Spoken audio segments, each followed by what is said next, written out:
So I just finished notching this with the jigsaw to match the old piece. The reason we're replacing this piece is because someone hit it with the edger and took about a ½ inch out of it.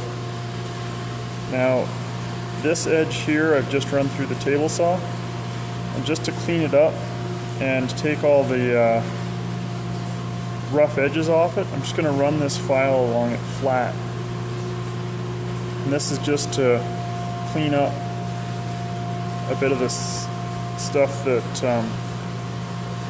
kind of got melted on from the table saw blade, just because plastic doesn't do really nice, doesn't do well on the table saw. And then I'm going to take this X-Acto knife, I'm just going to run it on its edge along here. I'm just going to change the angle a little bit each time, and all this is doing is it's just taking off a little bit of edge that was left by the table saw. I've already taken off the bulk of it prior to this. This is just kind of more the finishing. Can't really see that very well, but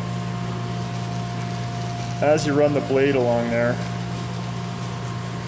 you're shaving off, and you see the little bits of plastic that it's shaving off. So you want to have a sharp blade and just change the angle each time you run it across, and you'll take shavings off and kind of round that edge off.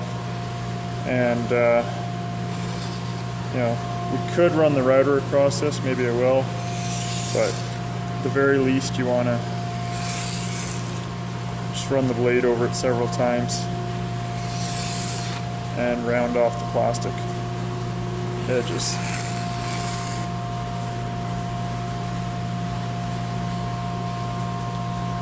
And just watch the angle that you hold the blade at, because if you set the angle wrong, it'll dig in. As long as you keep the almost a perpendicular angle to it, it should shave it off fairly nicely.